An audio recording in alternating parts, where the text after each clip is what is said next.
आज हम chapter start करने जा रहे हैं कृषि समंक। कृषि समंक क्या होता है? देखिए, कृषि समंकों में फसलों, ग्रामीण अर्थव्यवस्था के सभी तथ्यों, मतलब क्या बोल रहे हैं, एक तो फसलों के बारे में और गांवों के लोगों की अवस्था के अर्थव्यवस्था के बारे में। ठीक है, जैसे भूक्षेत्र, उपज, मतलब पृथ्वी के बड़े भाग पर जो भी उपज की जाती है वो, या फसल पूर्वानुमान मूल्य, मतलब फसल का पहले ही अनुमान लगा दिया जाता है कि इसका फसल में इतना पैसे खर्च होगा। या पशुपालन उद्योग, मतलब पशुओं को पालने में, उनको बेचने में, खरीदने में उसका उद्योग। ठीक है, खान तथा खनिज पदार्थ, मतलब जो कोयले की खान वगैरह होती है, खनिज लवण वगैरह होते हैं, उन चीजों का। ठीक है, भू राजस्व। भू राजस्व का मतलब होता है पृथ्वी पर होने वाले कुछ व्यय। ठीक है, वन और कृषि यंत्र, मतलब कृषि के लिए जो भी यूज किए जाते हैं यंत्र, कृषि कमाने के लिए, जैसे मान के चलो मशीन होती है जिससे घास खोदी जाती है। ठीक है, मिट्टी खोदी जाती है। ठीक है, कृषि श्रमिकों की मजदूरी, कृषि समूह की जो मजदूरी होती है वो मत्स्य व मुर्गी पालन, मतलब मुर्गियों को पालने में। ठीक है, तथा दुग्ध उत्पादन, मतलब दूध के उत्पादन में संबंध सभी आंकड़े शामिल किए जाते हैं। अब देखिए कृषि समंक के प्रकार। कृषि समंक के कितने प्रकार होते हैं? 3 प्रकार के होते हैं। एक होता है क्षेत्रफल समंक, एक होता है कृषि उपज समंक, एक होता है सफल अनुमान। देखिए पहले में क्षेत्रफल समंक का मतलब होता है भूमि पर का उपयोग जो हो रहा है वो किस उद्देश्य के साथ हो रहा है, कितना जगह का उपयोग हो रहा है। ठीक है, भूमि के लिए, तो वह आपका कहलाता है क्षेत्रफल समंक। ठीक है, अब आता है कृषि उपज समंक। कृषि उपज समंक का मतलब होता है कृषि जितनी भी आपकी फसल हो रही है उससे अधिक फसल का उपज करना।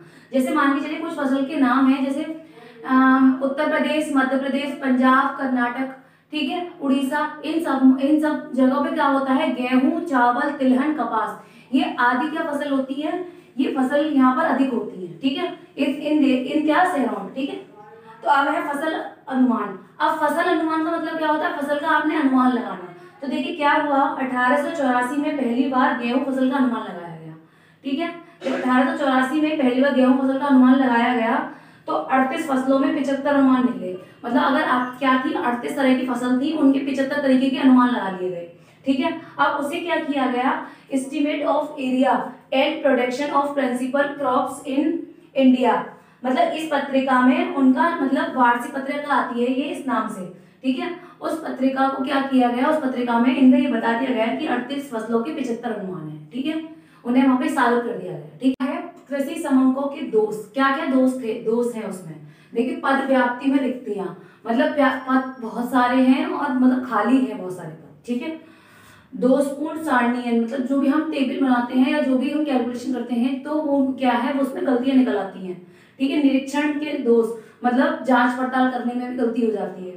ठीक है, प्रकाशन में विलंब, मतलब जो हम पब्लिश कराते हैं लोगों को भेजने के लिए, ठीक है, न्यूज़पेपर वगैरह में, तो क्या होता है उसमें भी देरी हो जाती है।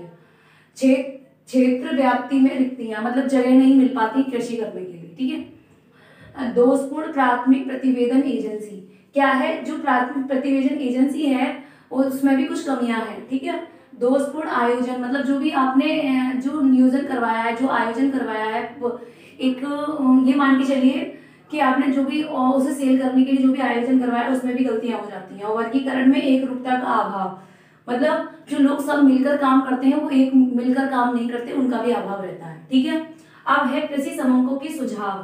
कृषि समंकों के सुझाव क्या क्या है, सर्वेक्षण का आवश्यक निरीक्षण, क्या करना चाहिए, सर्वेक्षण के लिए मतलब आवश्यक निरीक्षण करना चाहिए, मतलब कृषि के लिए अच्छे खाद निरीक्षण के लिए अच्छे लोगों को या अच्छे मशीनों का उपयोग कराना चाहिए। ठीक है, फसल कटाई का उपयोग, फसल कटाई के लिए मशीनों का उपयोग कराना चाहिए जिससे जल्दी फसल कट सके। ठीक है, समंकों के प्रकाशन का विलंब ना होना, ये कर रहे हैं, मतलब प्रकाशन में देर नहीं होनी चाहिए। ठीक है, जो पब्लिश करा रहे हैं आप लोगों के लिए वो उसमें क्या होनी चाहिए, देर नहीं होनी चाहिए।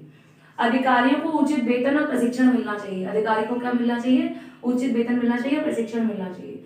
कृषि से संबंधित समस्याओं के सर्वेक्षण, कृषि से रिलेटेड जो भी प्रॉब्लम्स हैं, जो भी चीजें हैं, उनसे क्या होना चाहिए, उन समस्याओं का सर्वेक्षण होना चाहिए। ठीक है, अब देखिए भारतीय कृषि संगणना। भारतीय कृषि संगणना 3 बार हुई थी। देखिए पहली हुई थी संगणना, ये मुख्य है, ध्यान रखिएगा, 3 मुख्य है ये, 1970 में और 71 में पहली जनगणना। ठीक है, संगणना पहली, और दूसरी हुई थी 1976 से 1977 में। ठीक है, और तीसरी हुई थी 1980 से 1981 में। देखिए पहली जो हुई थी वो राष्ट्रीय स्तर पे हुई थी और इसमें 3 करोड़ रुपए खर्च हुए थे।